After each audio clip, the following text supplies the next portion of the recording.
여기도 이 학교 설립자가 어떤 비전을 가지고 이 학교를 설립했고 키워왔고 앞으로도 어떻게 할 건가 하는 걸 들어보는 것은 상당히 의미가 있을 거라고 봅니다. 그래서 오늘 긴 시간은 아니지만은 여러분께 드리는 이 시간이 도움이 되리라고 생각해서 섰습니다. 특히 이제 뭐 자주는 안 보지만 인터넷 같은데 우리 학교 이름을 쳐보면은 뭐 이런 얘기 저런 얘기들이 많이 이제 있는 것 같아요. 그 중에 글로벌 선진학교 너무 종교적이지 않나 이런 걱정들도 이렇게 써놨더라고요. 근데 사실 그런 것들은 신앙이 교육에 미치는 영향을 잘 몰라서 하는 소리 같은 생각이 들 때가 있어요. 예컨대 우리가 어떤 규칙이나 규율로 또 당위적인 논리로 학생들을 많이 설득하지만 그걸로 학생들이 자기를 지키기 사실 어려워요. 그 규율이나 규칙이 해제되는 순간 그 숨어있던 게 스물스물 올라오거든요. 그런데 신앙이라고 하는 거는 자기 안에서 규칙이나 규정을 넘어서는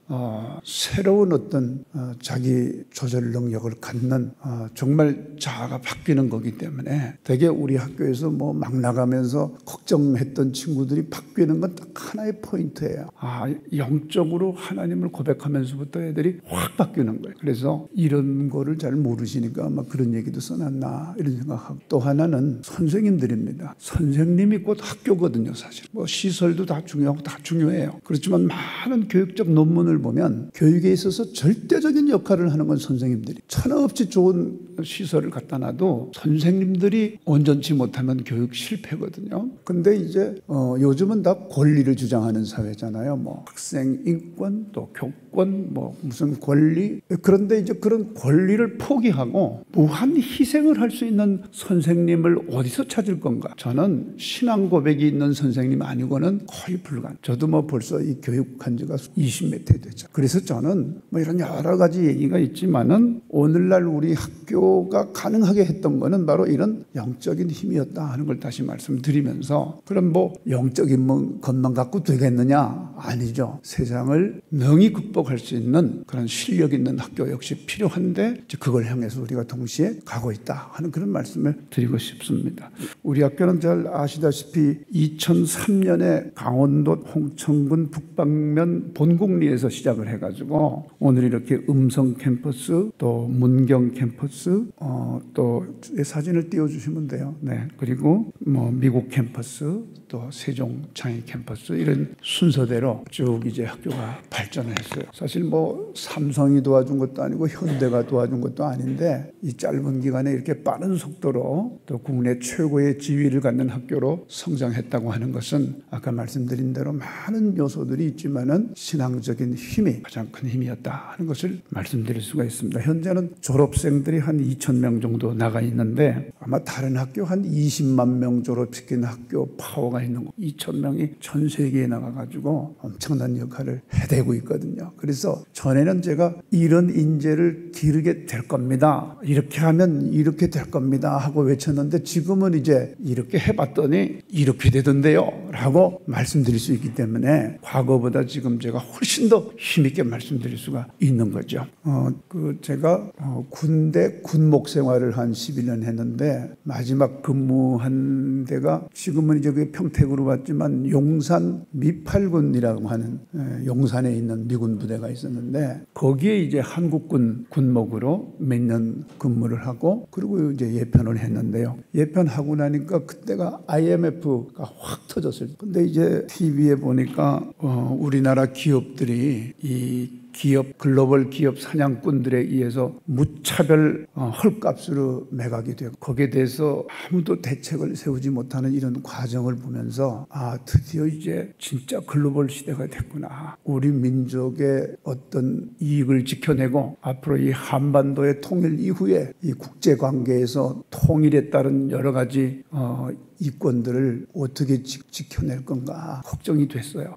이대로 가서는 안 되겠다. 뭔가 새로운 새로운 교육 체제를 도입해서 그야말로 글로벌 인재를 길러야 되지 않는가, 이런 생각을 깊게 하게 됐고요. 또 북한 생각을 한번 해봤어요. 북한이 생각보다 오래 버티지만 아마 아주 오래 버티지는 못할 거예요. 지금 우리가 사는 모습하고 북한이 현재 사는 모습하고는 아무 차이가 나요. 사실 같은 민족으로서 북쪽에 저렇게 사는 걸 그냥 보고만 있어야 되는 게 너무 속이 타요. 저렇게 힘들게 사는데 거기 전혀 관심이 없고 그래서요. 또 다음 사진을 보면은 이게 북한의 민둥산이에요. 땔감으로 다 싹 잘라다가 아주 싹 긁어다가 뗐기 때문에 지금 이렇게 해서, 그러니까 홍수가 한번 나면은 뭐 난리가 나는 거예요. 그래서 우리가 통일이 분명히 되면은 통일 이후에 우리 민족을 지켜갈 수 있는 이런 인재가 그야말로 글로벌 인재가 필요하지 않나, 이런 생각을 하면서 이제 여러 가지 과정을 통해서 학교를 만들게 됐습니다. 그리고 20년 전에 학교가 가지고 있던 문제나 지금이나 하나도 안 바뀌었어요. 바뀔 걸로 예상을 했죠. 세월이 가고 시간이 가면은 교육학도 더 발전할 거고 교사들의 역량도 더 발전할 거고 국가교육 행정의 체제도 더 좋아질 거다, 이렇게 생각을 하고 20년을 기다렸는데 당시에 가졌던 문제들이 지금 더 악화됐어요.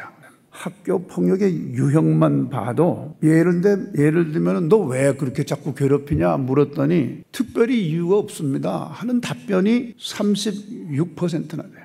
상대방이 먼저 괴롭혀서 약간 보복성이죠. 25%. 쭉 내용을 보면은 결국 뭐 특별한 이유도 없이 아이들이 그렇게 서로 괴롭히는 거예요. 이것은 뭔가 극심한 스트레스에 시달리고 있다 하는 그런 반증이 되는 거죠. 그러면 입시를 성공시킨 자녀는 뭐 괜찮은가? 예컨대 말이죠. 입시 결과를 굉장히 부모가 그냥 달달 볶아가지고 성공적으로 만들어낸 학생들이 어떤 때는 엄마 이제 됐어? 그리고 엄마에게 칼을 들어요. 됐지? 그러고 자살을 해요. 그러고 보란듯이 방종하게 살아요. 이게 과연 정상인가? 이렇게 해야 되는가? 또 의뢰이 그렇게 해야 되는 걸로 인식하는 게 맞는 건가? 그래서 헤드라인에 보면은 여러분 쭉 보십시오. 자해 자살로 응급실 찾은 환자 절반이 10대, 20대. 정신과적 문제를 어려서부터 크게 갖게 되는 거예요. 학생은 점점 줄어서 우리 태어날 때 100만 명 넘게 태어났는데 지금 아이들이 한 해 20만 명 태어나요. 4분의 3이 날아가고 4분의 1밖에 안 남은 학생인데 사교육비는 계속 더 늘어나요. 여기에 그치는 게 아니죠. 청소년 도박 중독, 온라인이 오프라인보다 3배나 더 많다. 지금은 마약이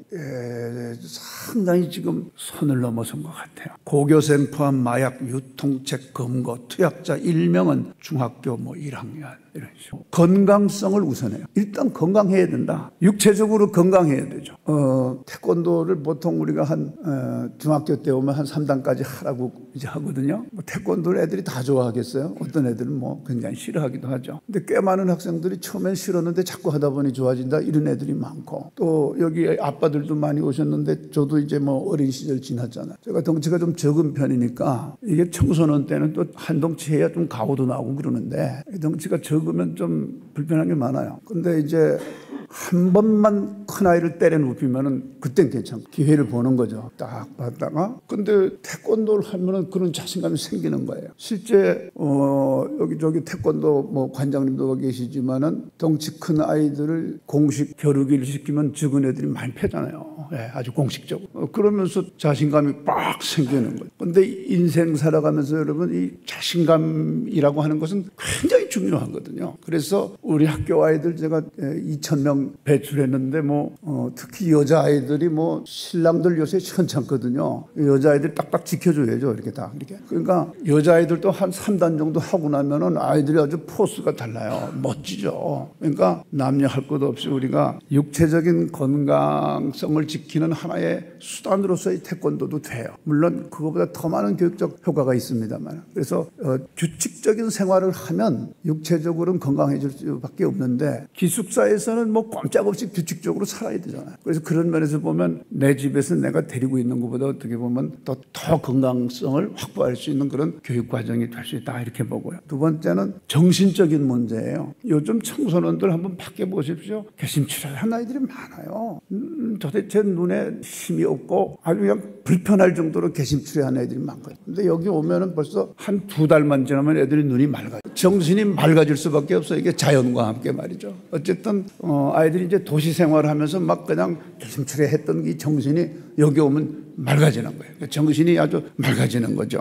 그래서 시골에 있다고 우습게 보면 안 돼요. 다 그게 뜻이 있는 거예요. 네. 그리고 영적인 것도 요새 이제 뭐 교회도 겁나서 못 가겠어요. 이게 2단인지 3단인지 5단인지 알 길이 없잖아요. 그런데 여긴 다 검증된 목사님들이 아이들의 신앙 지도를 얼마나 건강하게 하시는지 저는 그게 아주 큰 자부심이에요. 그래서 여기 우리 학교에 오면 아이들이 다 신앙이 일단 건강해지는. 그러니까 아이들이 멋지죠. 그래서 우리 학교는 뭐 대학도 좋고 다 좋지만은 그것보다 더 중요한 게 건강성을 유지하는 거예요. 그래서 저는 밤낮 없이 건강한 우리 아이들 기대하고 마음으로 우리 학교를 세워가고 있습니다.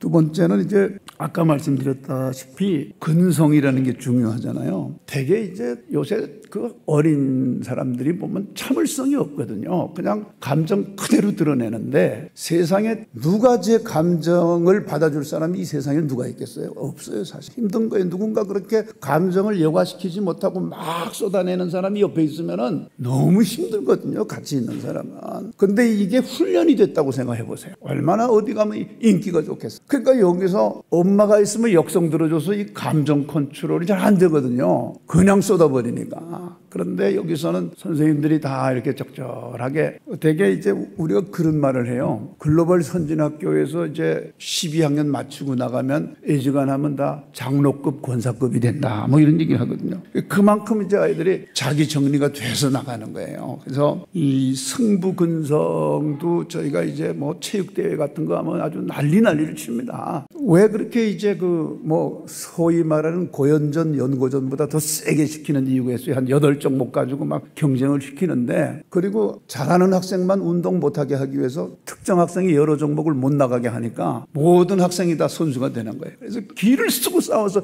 이기게 만드는 거예요. 왜냐하면 그렇게 악을 쓰면서 이겨봐야 되는 거예요. 그래야 뭔가 그 근성이 생기는 거거든요. 그냥 이래도 흥 저래도 흥 됐어 네가 다 가져가 이런 식으로 하면은 그 어떻게 이 험한 세상을 이겨내겠어요. 그렇다고 뭐 칼 들고 다니라고 할 수는 없잖아요. 그러니까 정정당당하게 끝까지 해가지고 승리를 따내고 말이에요. 여기 7학년부터 오면은 6번 그 경험을 하고 나가는 거예요. 그러면 완전히 최화가 되는 거죠. 이런 거 굉장히 중요합니다. 뭐 예컨대 이제 미국 USA 투데이에서 웨이터 룰이라는 걸 소개를 했는데, 미국의 성공한 그 기업의 CEO들의 특징이 있는데 그게 이제 웨이터 룰이라는 걸로 설명을 한 거예요. 보통 코너 오피서라는 말도 쓰죠. 이 오피스가 최소한 저 귀퉁이 양면에 밖이 내다 보이는 오피스를 쓰는 사람은 CEO들이잖아요. 그러니까 이제 코너 오피서라는 말을 쓰는데, 이런 사람들의 그 인격적이나 삶을 대하는 태도적인 특성 중에 하나가 웨이터 룰이라는 거예요. 그게 무슨 말이냐면 아주 중요한 얘기를 지금 하고 있는데 웨이터가 음식을 나에게 쏟았어요. 웨이터를 탁 벗어서 툭툭 털면서 안 그래도 이거 세탁 맡기려고 그러는데 잘 됐어 뭐 이러면서 이 웨이터의 입장을 먼저 고려해 주는 그런 여유로, 이런 사람들이 주로 CEO가 되더라는 거예요.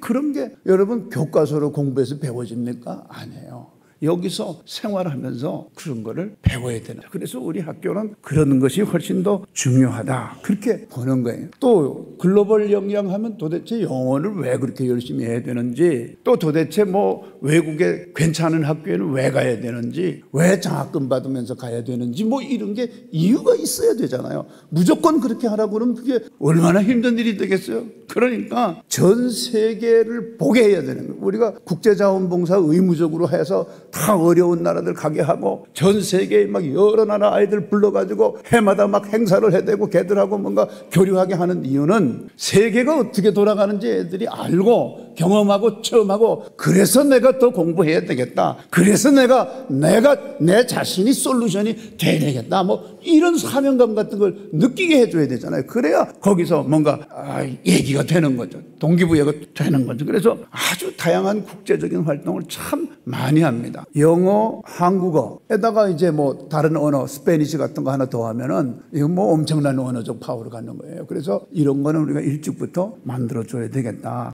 스팀 융합 교육을 하는데 지금 8년 차예요, 지금이. 그래서 아마 지금은 보니까 거의 세계에서 최고 학교가 되는 것 같아요, 스팀 교육에 있어서는. 이게 일반 학교에서는 입시에 도움이 안 되기 때문에 이 채택을 안 하는데, 저희는 아이들에게 융합적 사고력을 향상시키기 위해서 이게 꼭 필요하다고 생각하기 때문에 이렇게 해서 아이들을 교육시키는데, 얘네들이 이제 대학에 가서 아주 이게 굉장히 도움이 되는 것 같아요. 그래서 대학 가면 애들이 다 날아다니잖아요. 그래서 이 부분이 이제 우리 학교에 굉장히 중요한 교육 분야의 하나이고, 또 하나는 문해가 안 되는 사람들이 너무 많대요. 그리고 이 책을 많이 읽어줘야 인문학적 소양이 생기게 되는데, 왜냐하면 읽지 않고 보기만 하잖아요. 영상을 보기만 하죠. 그래서 우리 학교에서는 최소한 200권은 반드시 읽고 졸업할 수 있도록, 그래서 문해력과 동시에 인문학적 소양을 확고하게 하는 쪽으로, 그렇게 지금 전 세계적으로 보니까 쭉 꼽아보니까 한 40여 개 나라의 아이들이 대학을 갔는데 뭐 장학금 받은 건 하여튼 엄청나요. 사실 요즘은 이제 지식이 스마트폰을 통해서 공유되는 그런 사회이기 때문에 굳이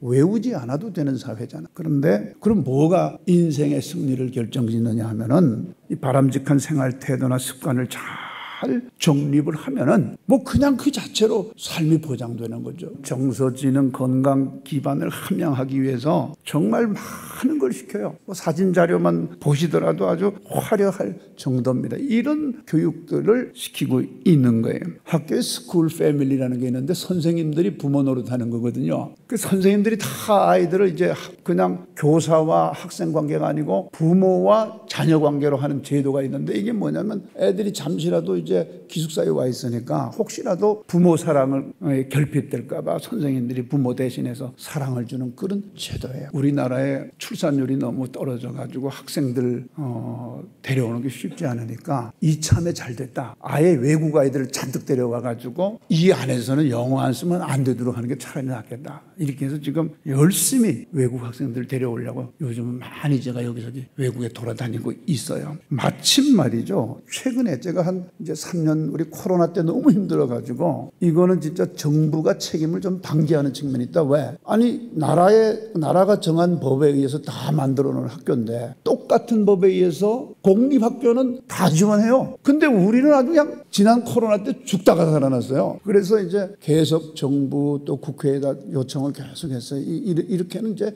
안 됩니다. 정말 힘듭니다. 했더니 일단 인가대안학교에 한해서 일반 사립학교 수준의 재정 지원하는 것을 목표로 추진하겠다. 우리 학부모님들을 우리는 교육 파트너로 생각을 하고 같이 키워야 된다. 여러분 뭐 학교에다가 아이들 맡겨놓고 알아서 해라. 우리는 이제부터 감독할 거야. 이렇게 해가지고는 누가 여러분 그 돈 받고 그 노릇을 합니까? 그게 아니고 같이 키워야 되죠. 그렇죠? 같이. 그래서 뭐 우리 부모님들이 우리와 함께하는 여러 가지 통로들이 있어요. 같이 기도하는 모임, 게다가 뭐 아빠들도 또 오라고 그러고, 또 어떤 분들은 아예 법인 운영이사나 선교이사로 아예 들어와서 여러 가지 교육 정책을 같이 논의하기도 하고, 또 이제 올해부터는 할아버지 할머니들도 오라고 그래가지고 Grandparents Association GPA, 할머니 할아버지들이 함께하면 아이들의 GPA가 높아진다. 뭐 이런 식인 거죠. 그래서 어쨌든 이제 우리가 다 같이 교육할 수 있는 그런 공동체를 만들려고 노력하고 있습니다. 오늘 긴 시간 들어주셔서 감사하고요. 저는 여기까지만 하고 다음에 여러분 학부모님 되셔서 또 뵐 수 있기를 기대하겠습니다. 감사합니다.